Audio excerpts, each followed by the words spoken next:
On nous appelle la société de minuit.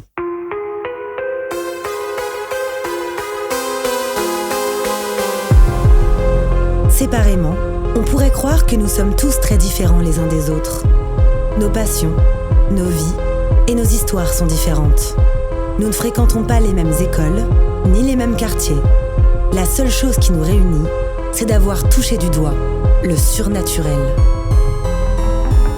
Nous avons alors décidé de nous rassembler pour partager nos peurs, nos histoires bizarres et effrayantes. Les uns après les autres, nous reviendrons au cœur de nos angoissants souvenirs, aux frontières du paranormal.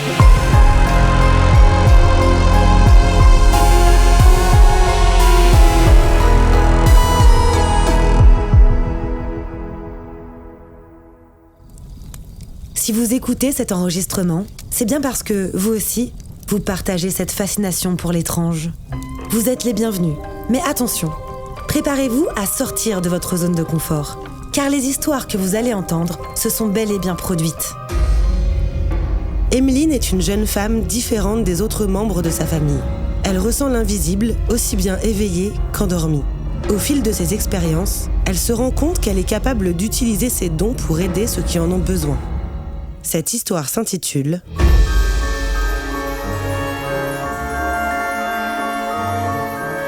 Sortie de corps.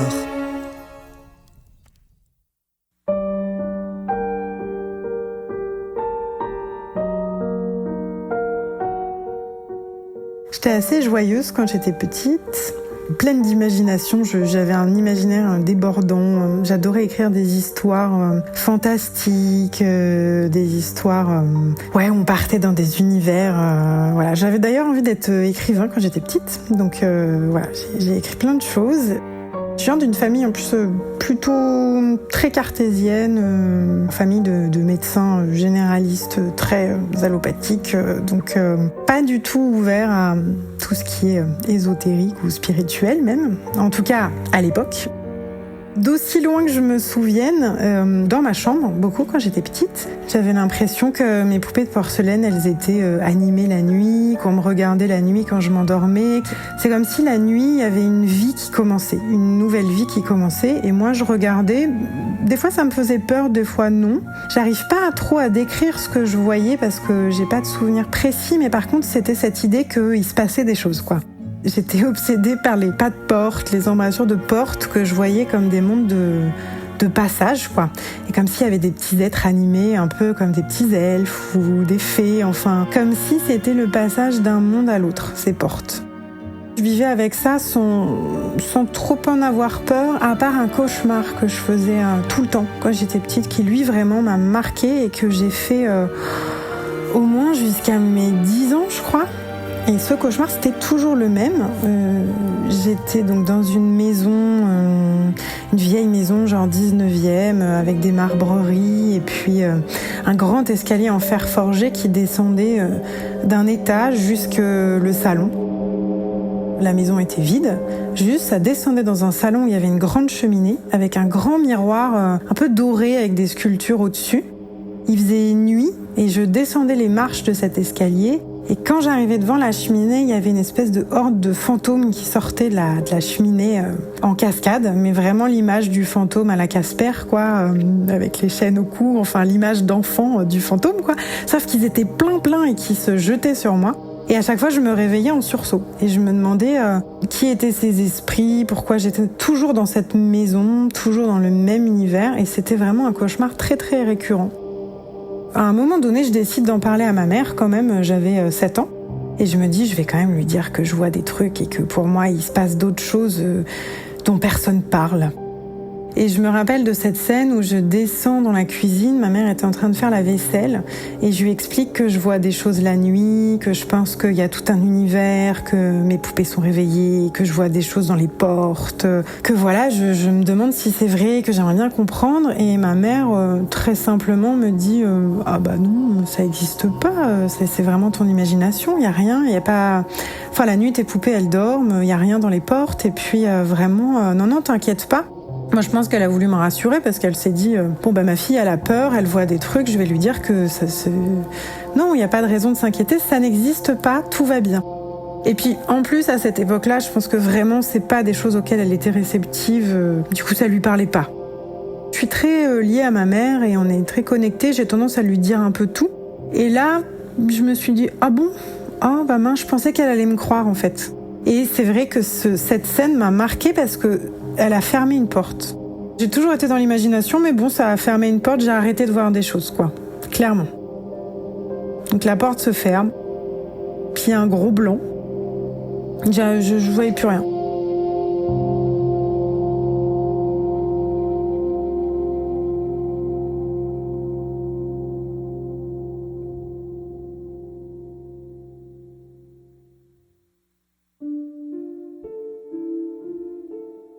J'ai toujours été un peu rejetée quand j'étais petite, parce que j'ai toujours été différente des autres enfants.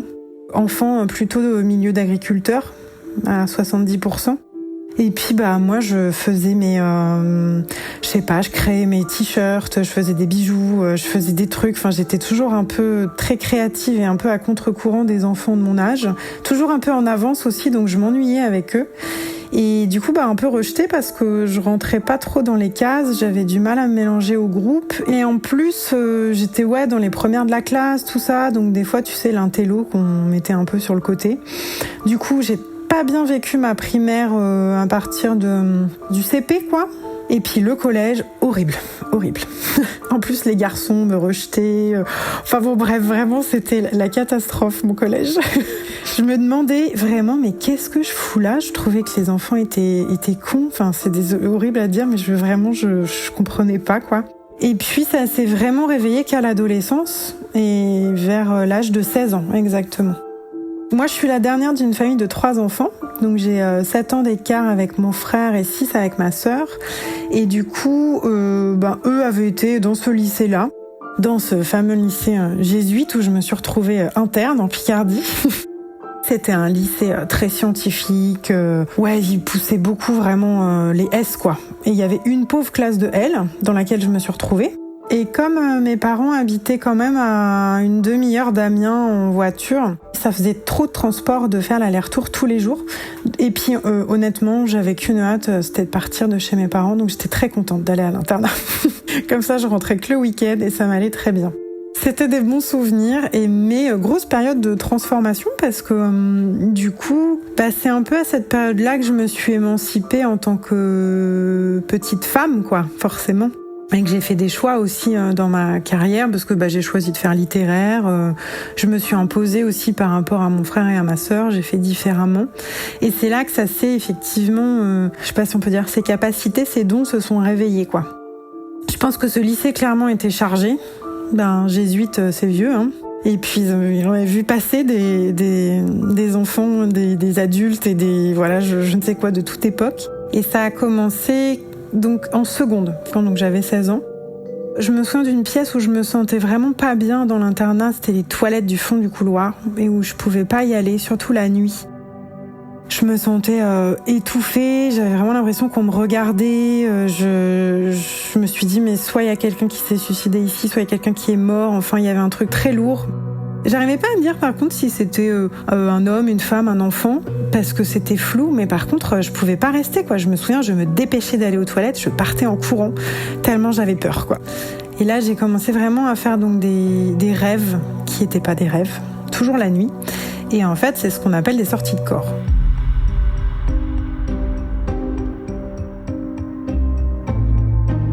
La première fois, c'était donc ce rêve avec une petite fille.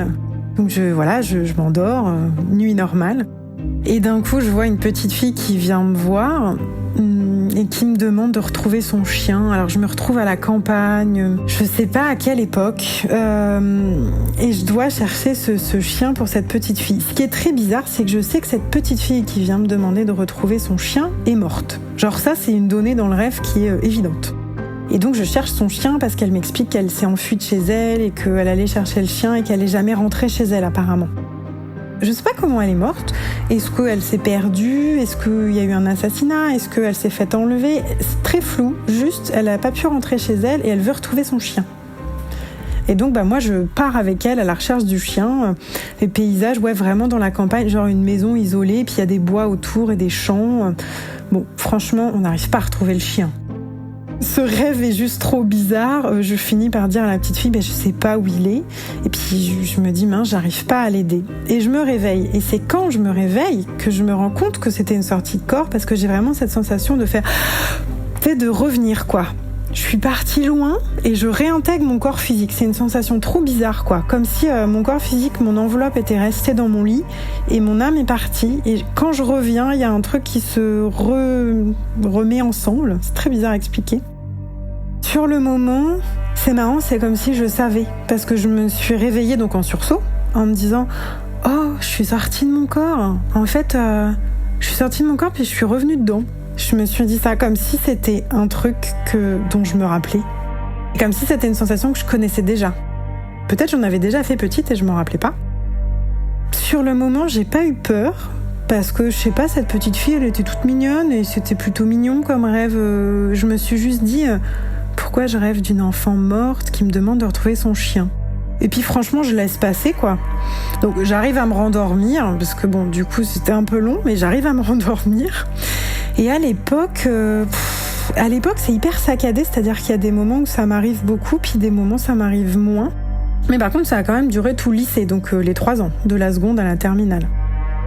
Le deuxième que je me souviens, c'est cette histoire de cette femme qui est décédée au XVIIIe siècle et qui me demande de retrouver son parfum. Et là, donc c'est pareil, ça arrive la nuit, je dors et d'un coup, pouf, me voilà partie au 18e. Je sais que cette personne est morte, je sais qu'elle a vécu au 18e et j'ai l'odeur du parfum, quoi. Et elle me demande d'aller le retrouver parce que c'est hyper important pour elle, il faut absolument qu'elle le retrouve. Donc moi, je vais le chercher et là, je me retrouve dans Paris, quoi, dans un musée. Et je vois le parfum et je lui dis, mais votre parfum, il est derrière une vitrine, moi je peux pas le prendre, en fait je peux pas vous le rendre, il est exposé le truc. Je lui dis, je peux pas vous aider et tout. Et je crois que c'est à ce moment-là que je me réveille, parce que je me rends compte que je suis arrivée au bout de ma quête, et donc je me réveille, je réintègre mon corps. Et là je commence un peu à avoir peur, parce que je me dis, waouh, c'est trop bizarre, le 18e et tout, puis je la connais pas. Honnêtement, pourtant j'ai vécu à Paris, je suis arrivée à Paris pour mes études. J'ai pas de souvenir précis, est-ce que c'était un vrai musée ? Parce que je pense que mon image était floue, c'était comme un truc difficile à vérifier. Comme ça devenait trop récurrent, j'ai pris un carnet qui s'appelait mon carnet de rêves. Et à chaque fois qu'il m'arrivait un truc comme ça, je le notais. Parce que comme j'en parlais pas, fallait bien que ça extériorise quelque part. J'ai commencé quand même au lycée à en parler à des copines d'internat parce que je me suis demandé si peut-être elles vivaient la même chose. Et puis j'avais 2 copines très proches qui pouvaient comprendre. Elle trouvait ça complètement fou, mais il leur arrivait pas du tout ce genre de truc, quoi. Donc au fur et à mesure, je me suis mis à en parler à d'autres personnes, mais ma famille, par exemple, n'a pas su que je voyais ce genre de choses jusqu'à mes 20 ans.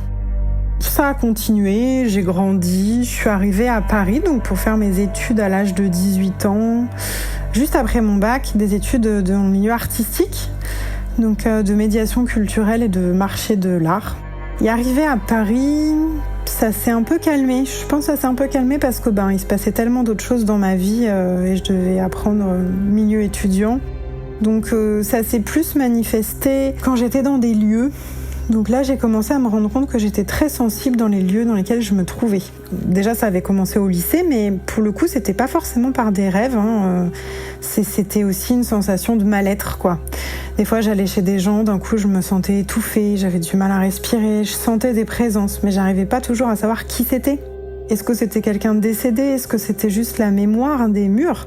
Mais genre les lieux anciens, je pouvais pas dormir dedans, c'était des vieilles maisons, je faisais des cauchemars, je me sentais observée. Donc j'avais vraiment cette sensibilité, je pouvais pas aller dormir chez n'importe qui. Ça s'est empiré quand j'ai beaucoup voyagé.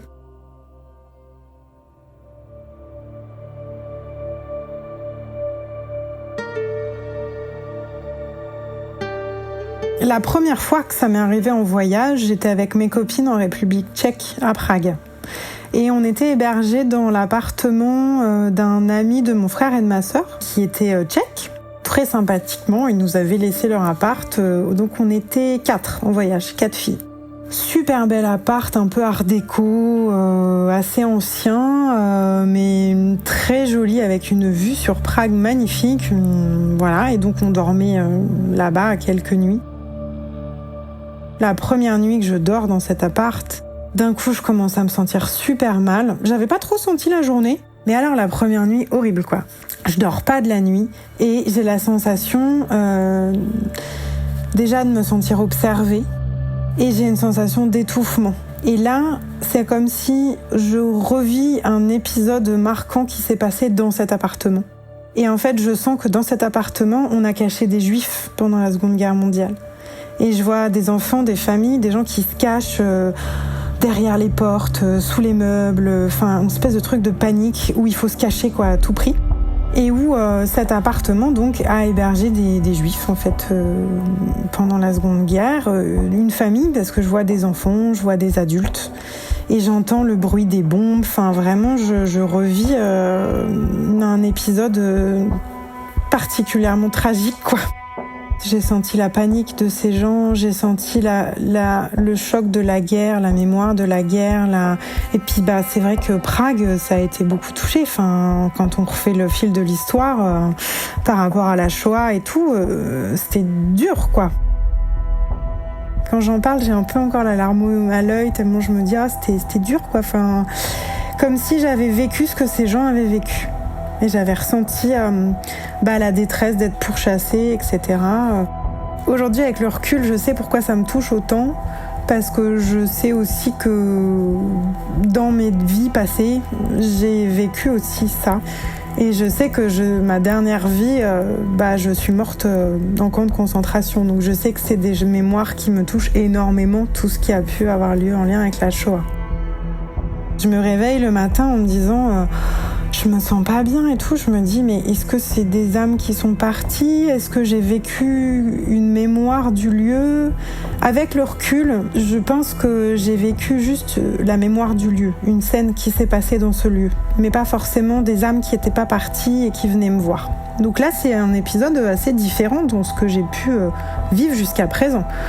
On n'est pas sur une sortie de corps et j'ai pas des gens morts qui me demandent de faire des trucs pour eux. Juste, je me suis connectée à la mémoire du lieu.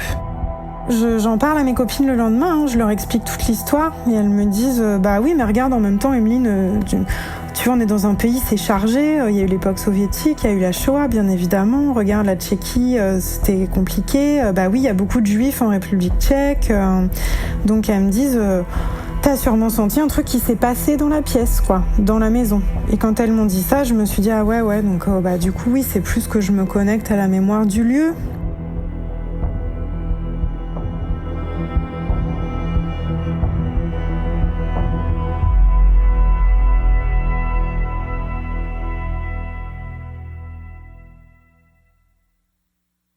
Première expérience de voyage où je me dis ok je me connecte à la mémoire des lieux, trop intense quoi. Et puis ensuite la deuxième histoire qui m'a vraiment, alors là plutôt traumatisée, c'est en Côte d'Ivoire.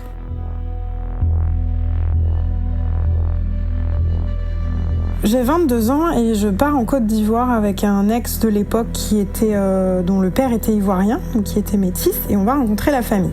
Voyage hyper dur, hyper chargé, parce que femme blanche en Afrique occidentale, lourd quoi. Mais en plus de ça, je me rends compte que c'est hyper... c'est un pays où il y a beaucoup le culte des ancêtres, où il y a beaucoup de magie noire, où le monde de l'invisible en fait fait partie du visible quoi. C'est dans le quotidien. Et du coup ça me fait du bien parce que je me rends compte que finalement c'est pas bizarre, tout ce que je peux ressentir là-bas c'est intégré dans la culture. Sauf que à l'époque, moi, je maîtrise pas trop tout ce qui m'arrive et j'apprends en voyageant, en fait, que dans certaines cultures, c'est très différent et que dans certaines cultures, il y a vraiment le lien en permanence avec le monde de l'invisible. Et c'est normal. Et on laisse en plus une place pour ça. Bon, il s'avère qu'en Côte d'Ivoire, on va visiter la famille et puis on se retrouve à un moment donné dans une ville côtière et puis on décide de prendre un hôtel. On prend un hôtel, on prend la clé, voilà, on ferme et on va se balader. Je prends la clé dans ma poche et là, impossible de garder la clé dans ma poche parce que la poche me brûle. La clé me brûle Je change de poche, la clé me brûle toujours autant. Je peux pas tenir la clé dans ma main. Et je dis à mon ex de l'époque, non mais là ça va pas, je peux pas la garder, prends-la. Et il me dit, écoute, moi elle me brûle pas, mais ok, si tu veux comme moi elle me fait rien, je la garde la journée, y a pas de souci. Je me dis, putain, c'est quoi ce truc, quoi? Et vraiment, même après avoir enlevé la clé, je sens ma poche qui continue à me brûler, quoi. C'était hyper fort. La journée se passe, on fait notre balade, voilà. On rentre dans la chambre d'hôtel, donc le soir. Et là, on commence à s'embrouiller, à s'engueuler, genre une ambiance hyper tendue. Même à un moment donné, on se regarde tous les deux, on se dit, mais pourquoi est-ce qu'on s'engueule, en fait? Je lui dis, tu trouves pas qu'il y a un truc bizarre? Et donc lui était assez réceptif, donc il voyait pas spécialement comme moi je voyais ou entendais ou sentais, mais il était réceptif à ça. Il me dit, ouais, il y a un truc lourd ici. Je lui dis, ouais. Je fais, bon allez, on s'endort, on oublie, on s'excuse, on essaie de s'endormir de manière paisible. Et dans la nuit, je me réveille en sursaut, et je me réveille en sursaut parce que je ne peux plus respirer. Il y a un truc au-dessus de moi qui essaie de m'étouffer. J'ai vraiment cette sensation-là qu'on me prend à la gorge et j'entends en boucle, mais barrez-vous, mais cassez-vous, mais vous n'êtes pas les bienvenus, mais barrez-vous, mais en boucle. Et c'est un homme. Et là, je suis obligée de me lever en sursaut et de me jeter à la fenêtre pour ouvrir la fenêtre et respirer, quoi. Parce que vraiment, je me dis, mais je vais mourir, quoi. Ce mec essaie de me tuer, quoi. Donc mon ex de l'époque se réveille en sursaut, il me dit mais qu'est-ce qui se passe et tout, donc je lui explique. Il me dit mais ça va, je lui dis là ça va parce que je suis à la fenêtre, c'est bon, je suis réveillée et tout va bien, quoi. Et puis il y avait une cérémonie en plus dehors, il y avait des sons de tambour toute la nuit, je sais pas ce qu'ils ont fait, toute la nuit il y avait des sons de tambour. Donc je sais pas si c'était un mariage, un enterrement, j'en sais rien, mais c'était hyper mystique parce que du coup il y avait des chants et des tambours non-stop.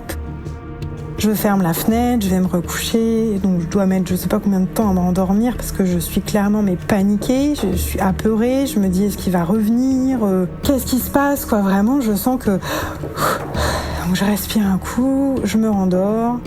Franchement, je saurais jamais s'il s'est passé un truc dans cet hôtel ou quoi. Par contre, la chose que j'ai appris, c'est que cette petite clé, il y avait un porte-clés en forme de masque en fait, sur la clé de notre chambre. Et que ces petits masques, je les retrouve ensuite sur le marché. Le marché aux touristes, aux souvenirs, etc. Et je demande à un gars, je lui dis « Ah, mais c'est marrant, ils représentent quoi ces masques? Pourquoi vous en faites des porte-clés? Ou pourquoi ils sont tout petits ?» Et il me dit « Ah bah avant, c'est des masques baoulés, donc c'est une ethnie de Côte d'Ivoire. Et c'était des passeports en fait, c'était leur pièce d'identité aux gens. C'était ces masques-là. » Et là, je me dis...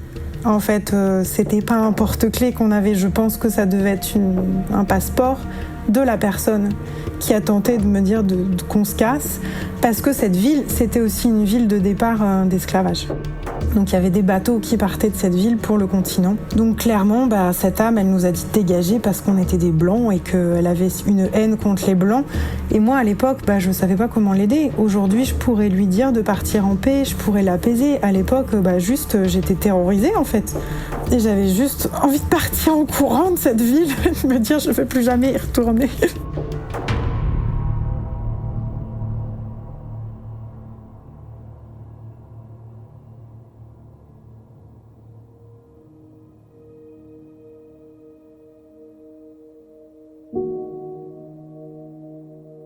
Ça, c'est les deux expériences qui m'ont le plus marquée dans le poids, je dirais, du passé qui est porté par les lieux et le poids de l'histoire, en fait. Dans l'avancée de tout ça, donc mes capacités, mes dons continuent du coup à se développer grâce au voyage. Je commence à comprendre que ça peut se manifester pas que par des sorties de corps, que je suis capable d'entendre, que je suis capable de ressentir physiquement des choses, que je suis capable de me connecter à la mémoire des lieux, des gens, des pays, quoi. Et ça commence à se développer beaucoup par les oreilles. Plus j'avance et plus j'entends. Alors moi, je suis un peu nulle pour décrire la personne. Je vois pas beaucoup, mais je passe un coup de fil. Donc c'est vraiment toujours l'audition. On a tous un sens qui est un peu développé. Voilà, moi c'est ça qui va se développer dans la suite de mes aventures, quoi. Et voilà, donc je suis toujours étudiante, toujours à Paris. Je commence juste un petit peu à en parler un peu plus dans mon cercle d'amis, parce que les gens avec qui j'ai voyagé sont confrontés à ça.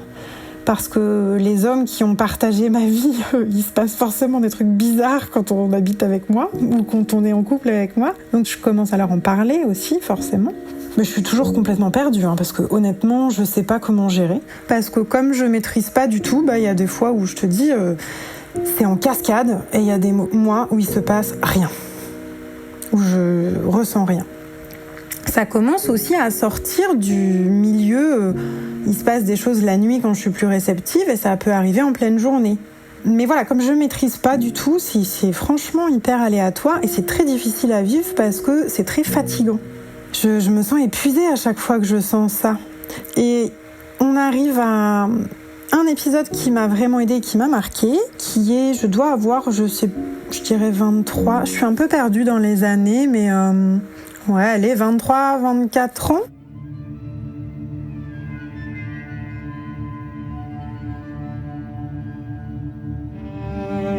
J'ai travaillé pendant plus de 10 ans dans le milieu de la musique. Et donc je bossais pour un artiste malien à l'époque, je faisais son booking et je rencontre une médium sur une date de tournée. Puis voilà, elle me se présente comme étant médium. Et je suis avec une de mes meilleures copines qui lui dit « Ah, tu connais Emeline alors ?» Elle me dit « Non, je sais pas qui c'est. » Et cette dame était une amie de l'artiste pour lequel je travaillais. Et elle regarde les lignes de ma main et elle me dit « Ah oui, t'as le don de médiumnité, mais il est pas encore vraiment réveillé. » Et là, je la regarde en mode un peu affolée. Je me dis, c'est-à-dire que si là, il est pas réveillé, il va se passer quoi quand il va être réveillé, quoi ? Parce que ma vie va être horrible, quoi. Juste là, j'arrive pas à gérer le truc. Et je retourne en voyage. Donc, j'avais un ami de l'époque qui avait perdu sa grand-mère quelques mois plus tôt, qui venait d'Équateur, et on est allé dans son pays. Et dans son pays, on est allé devant la maison de cette fameuse grand-mère, puisque fallait ranger, vider les affaires et tout. Et quand j'allais dans la maison de cette grand-mère, elle me parlait. Tout le temps. Donc là, vraiment, j'entendais. Elle me disait tiens, prenez des petits gâteaux, ils sont rangés là-bas. Sauf que moi, je connaissais pas la maison. Et en fait, je disais à mon copain, elle me parle de ça, ta grand-mère. Alors lui était très ouvert, donc il y avait pas de souci. Voilà. Il me dit, oui, c'est rangé là, comment tu sais ? Ensuite, elle m'a donné des informations sur le fait que son héritage n'avait pas été respecté et qu'elle avait planqué son testament derrière un tableau, que ce testament avait été pris mais que ses dernières volontés n'avaient pas été respectées par telle personne de la famille. Personne de la famille dont ils avaient des soupçons sur le fait qu'effectivement, il avait trouvé le testament avant que la grand-mère parte. Donc des infos très précises sur ce qui n'avait pas été respecté, sur où étaient rangées les choses dans sa maison et sur le fait qu'elle était en colère. Puisqu'à un moment donné, je rentre dans la chambre où elle est décédée et là, la porte s'ouvre en grand, la fenêtre s'ouvre en grand, il y a un énorme courant d'air. Et je lui dis « Vous êtes en colère ?» et là, la porte se reclaque d'un coup, quoi. Genre en mode « Oui ». Elle est en colère parce qu'on n'a pas respecté ses dernières volontés, elle se sent trahie par sa propre famille. Par ses fils, en l'occurrence. Du coup, effectivement, je rentre en France en me disant mais elle est pas bien, quoi. Enfin, elle va pas rester dans cette maison là à tourner en rond et puis à faire des commentaires sur tout, quoi. Il faut que je l'aide à trouver la paix. C'est pour ça que j'appelle cette médium et que je lui dis est-ce que tu peux m'aider ? Elle me confirme. En plus, c'est bien parce que du coup, je me suis rendu compte que j'étais pas folle parce qu'elle me confirme qu'effectivement la grand-mère m'a bien parlé et que on va l'aider et on le fait ensemble. Et espèce de grand soulagement dans ma vie, je me dis waouh, en fait, je comprends que je suis capable, ces âmes, de les aider. C'est comme si là, j'avais assemblé les pièces du puzzle et que je me disais je peux le faire. Cette médium-là m'a vraiment permis de comprendre que je pouvais faire passer des âmes et les aider à partir en paix, tout simplement. Et je comprends que si je vois tout ça depuis que je suis petite et pourquoi est-ce que les morts ils me demandent de faire des trucs, c'est parce que en fait je peux les aider. Et je me dis c'est super, mais bon, à cette époque-là j'en fais pas du tout mon métier, voilà, je continue ma vie, je suis toujours au milieu de la musique, juste j'ai compris, quoi. Je continue à avancer sur ce chemin-là et puis à développer tout ça. J'en ai plus peur puisque j'ai compris à quoi je servais un peu, c'est un peu ça. Et un jour, j'ai donc une amie qui m'appelle, une amie proche, et qui me dit « Emeline, il se passe des trucs vraiment très bizarres chez moi. Je suis complètement paniquée, je comprends pas. J'habite plus dans la maison, mais c'est la maison de mon enfance et ma mère, elle habite toujours dedans. Et tu vois, la hotte, elle s'allume toute seule, la télé, elle s'allume toute seule. Elle me dit, il se passe plein de trucs avec l'électricité, c'est trop bizarre. Et puis surtout, elle me dit, il y a le lit de la chambre de ma mère et de mon beau-père qui s'est soulevé 2 fois. Elle me dit, je te jure, il s'est soulevé de quelques centimètres tout seul. La première fois, elle me dit, je crois qu'il y avait personne dedans. Mais la deuxième fois, elle me dit, il y avait mon beau-père. Tu te rends compte, il est lourd. Enfin, le lit, il s'est soulevé de quelques centimètres et pof, il est retombé. Le truc de dingue, quoi. Et elle me dit, ouais, bon, je sais pas pourquoi je t'en parle, hein, mais juste, je suis pas bien. Ma mère, elle est pas bien. Elle a appelé plein de prêtres exorcistes. Je sais pas, ils viennent pas, elle attend des contacts, elle me dit ça tourne en rond, ils se refilent le truc, donc ils lui ont dit, je crois, de mettre une croix, du sel, mais bon, ça marche pas. Elle me dit, je sais pas quoi faire, et puis ma mère, elle est trop mal.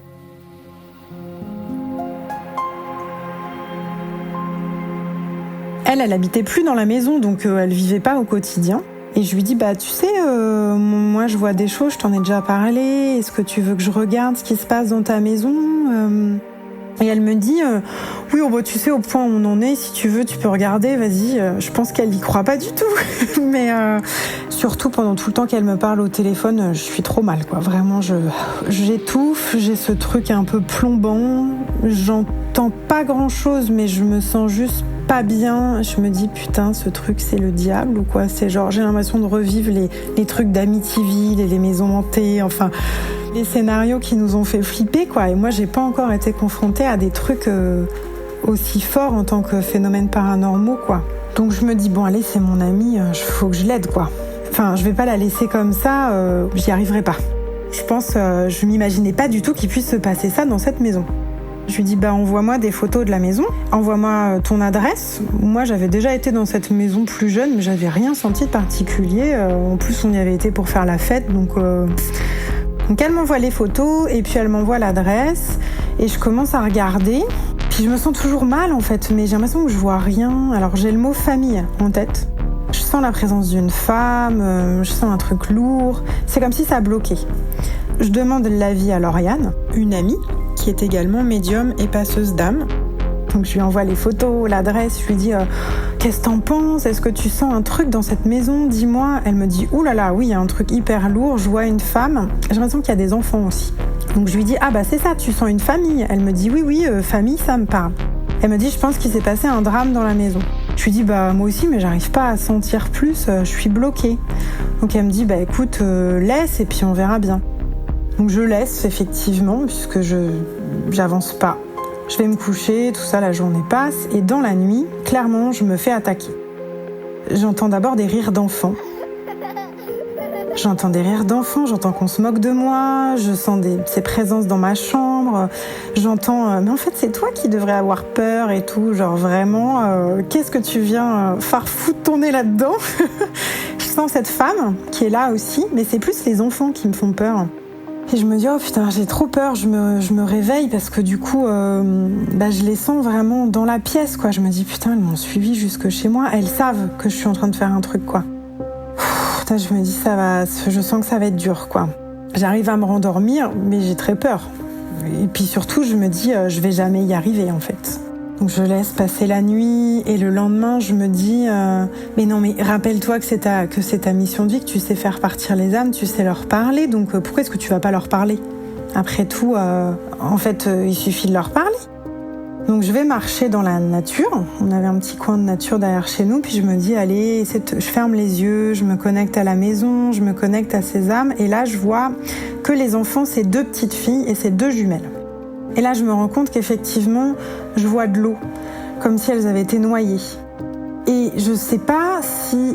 Parce qu'il y a une grosse colère de la mère contre le père. Et je sais pas si c'est le père qui a pas réussi à sauver ses filles de la noyade, ou si c'est le père, pire, qui a tué ces 2 filles, qui les a noyées.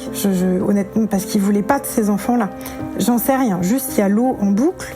La mère ultra en colère contre son mari, donc le père des 2 filles, et je vois une espèce de corde à son cou, enfin je suppose qu'elle s'est suicidée suite à ce drame familial.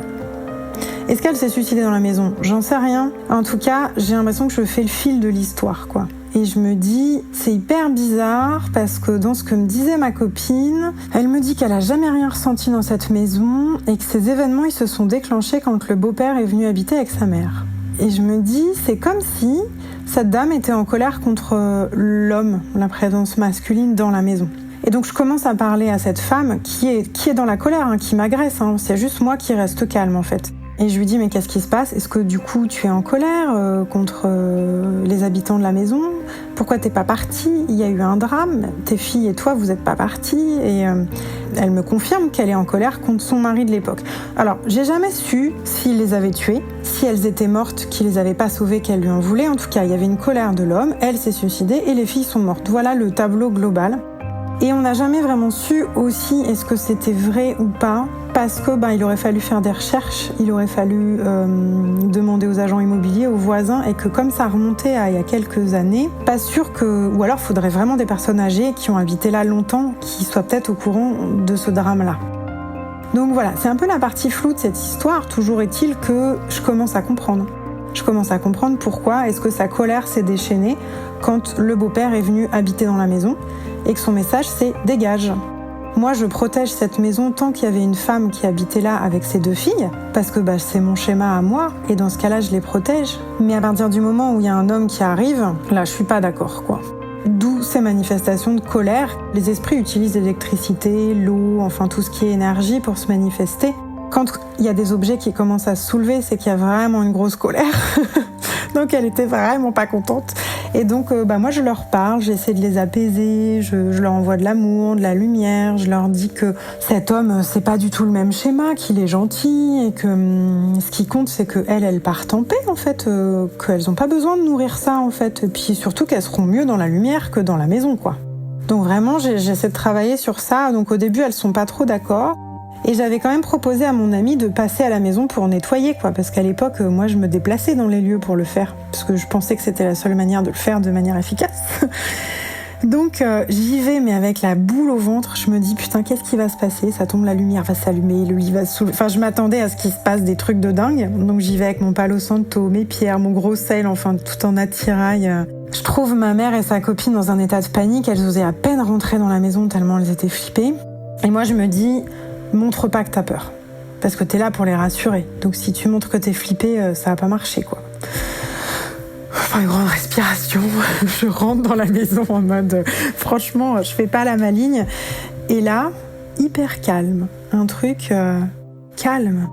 Je les vois. Alors là, moi qui vois pas trop, on va dire plutôt que je les sens. Et puis je les entends qui me disent « Ah t'es là, tu vois, on t'attendait et tout. » Mais hyper apaisé, quoi. Et je me dis en fait, j'ai fait tout le boulot avant même d'arriver. J'ai presque pas besoin de nettoyer. En fait, faut juste que je les fasse partir de manière officielle, quoi. Du coup, je me pose, on allume une petite bougie. Je leur dis très calmement, j'essaie de rassurer vraiment ma mère et son amie sur le fait qu'elles sont là, mais qu'elles sont prêtes à partir, qu'il n'y a pas de problème, qu'elles s'excusent, qu'on va le faire ensemble. Je leur prends la main à toutes les deux, et puis je sais plus ce que j'ai récité comme prière, mais j'ai récité une petite prière, je leur ai dit tout simplement qu'elles pouvaient partir. Puis à un moment donné, où je sens un truc qui part, un soulagement, je sens que ça y est, elles sont parties et que tout va bien, quoi. Par acquis de conscience, je nettoie quand même toute la maison, parce que je me dis quitte à être là, je vais nettoyer les pièces, et puis je vais pas leur dire ça y est, j'ai fini le boulot. Je nettoie un peu tout ça, je me souviens de la cave qui était très chargée aussi, ça j'avais pas senti parce que du coup je m'étais connectée au truc le plus lourd de la maison, mais je sens une mémoire dans la cave où des gens qui sont réfugiés, qui sont comme terrés, quoi, et elle me dit qu'effectivement les gens se réfugiaient pendant les bombardements lors de la Seconde Guerre mondiale dans cette cave, pas que dans cette cave-là, mais dans les caves du village, quoi. Donc du coup je comprends qu'il y a quand même une mémoire lourde. Donc je me dis allez, je suis là, je nettoie. Donc je fais mon petit palo santo, des prières, et puis voilà. Et je me dis en fait je suis capable de le faire, quoi. En fait je suis capable de nettoyer une maison avec un truc qui fait peur, avec un truc lourd. Et je me sens hyper soulagée et je suis super heureuse d'avoir pu aider mon amie.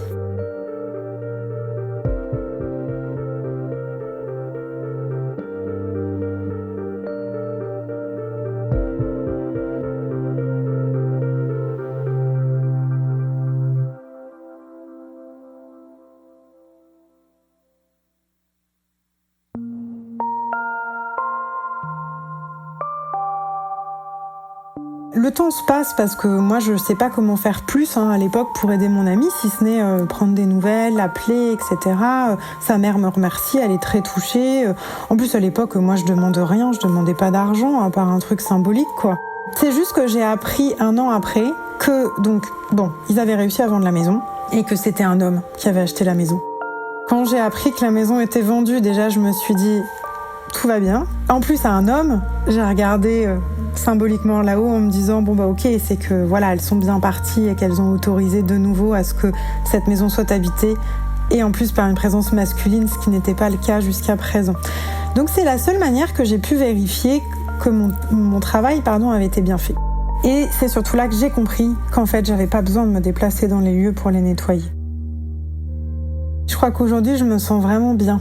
Je me sens à ma place. J'ai l'impression qu'il y a quelque chose qui est juste pour moi, qui est aligné pour moi. J'ai compris que du coup, voir les morts, ça m'aidait aussi à aider les vivants, quoi. Et qu'en fait, je pouvais faire du bien aux gens dans toutes leurs dimensions. Et ça, c'est hyper beau et important pour moi. Et je me dis que... je trouve que c'est un beau métier et je me sens beaucoup mieux qu'il y a quelques années parce que j'ai les outils et je sais comment faire en fait aujourd'hui. Et j'ai plus peur. Quand on meurt, l'âme, elle peut partir dans la lumière, meilleur des cas, dans la paix. Enfin, on l'appelle comme on veut selon les religions, hein. Elle peut aussi partir du côté sombre parce qu'il n'y a pas de lumière s'il n'y a pas d'ombre. Ça, c'est un choix. Elle peut rester coincée. C'est-à-dire qu'elle est dite dans le gris, elle est dans une espèce de méandre où elle est ni dans l'un ni dans l'autre, généralement parce que elle n'est pas partie, parce qu'elle revit sa mort en boucle, parce qu'il y a des choses qu'elle n'a pas réglées sur Terre, parce qu'elle ne sait pas qu'elle est morte. Des fois, les morts sont tellement brutales que l'âme ne se rend pas compte qu'elle est morte en fait. Du coup, elle peut rester vraiment dans cet entre-deux. Une fois qu'en tout cas l'âme part, d'un côté ou de l'autre, elle continue à évoluer. Et c'est comme si on continuait à travailler sur soi de l'autre côté. Ça, c'est un processus hyper intéressant où notre âme évolue, et puis jusqu'à ce qu'on décide de se réincarner de nouveau. Et là, on va faire les choix de qu'est-ce qu'on va travailler sur cette prochaine incarnation sur Terre. Qu'est-ce qu'on va vivre en fait ? De beau, de moins beau, de dur, de simple, voilà. Et on encode tout un programme pour notre prochaine vie, en lien avec les anciennes, bien évidemment. Et on fait donc le choix de se réincarner et le choix de ce qu'on va vivre. Alors ça peut être un peu dur, parce que des fois, y a des gens qui ont des vies horribles et on se dit, mais ils ont fait vraiment le choix de vivre tout ça parce que c'est quand même dur. Ça, j'ai toujours pas compris pourquoi. Ça, j'ai pas la réponse. Je sais pas pourquoi. C'est parce que franchement, tu te dis, c'est pas possible. Tu te réincarnes et tu vis, j'en sais rien, l'inceste, le viol, des drames horribles, quoi. Tu te dis, ton âme a vraiment choisi ça. J'ai pas les réponses. En tout cas, je sais que ça se passe comme ça et que quand on a oublié par contre. Au tout début, peut-être quand on est enfant, on a encore des petites bribes de ses vies passées ou de certaines choses lointaines, mais c'est bien fait, on a un programme qui s'appelle le reset et on a oublié tout ça, de manière à ce qu'on vive vraiment la vie maintenant et qu'on soit pas tout le temps en train de se rappeler ce qu'on a été avant, ce qu'on est venu travailler ou autre. Après, quand on travaille sur soi, oui, il y a tout ça qui remonte, mais ça fait partie d'un chemin de vie et d'un chemin de travail sur soi qu'on va faire sur une ou plusieurs vies. Là, c'est vraiment les choses telles que je les ressens, telles que je les vois, et je dis pas que c'est la vérité absolue, c'est vraiment, si je devais faire cette lecture, c'est celle-là que je ferais. En plus, il y a encore plein de choses que je comprends pas, plein de choses que je sais pas et que je saurai peut-être jamais, et j'accepte que je vais en apprendre toute ma vie, quoi.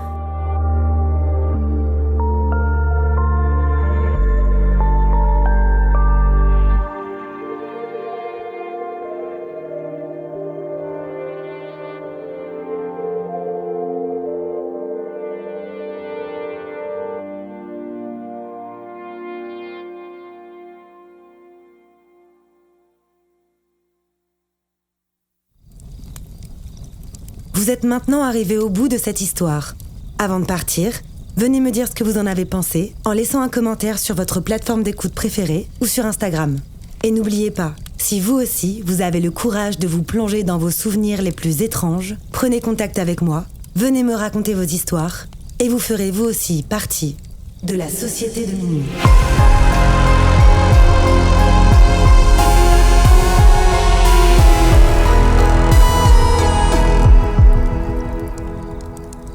Ce podcast a été imaginé, réalisé et monté par votre hôte, Tatiana Benamou, mixé par Dimitri Benamou, et la musique du générique a été composée par Jérémy Marlon.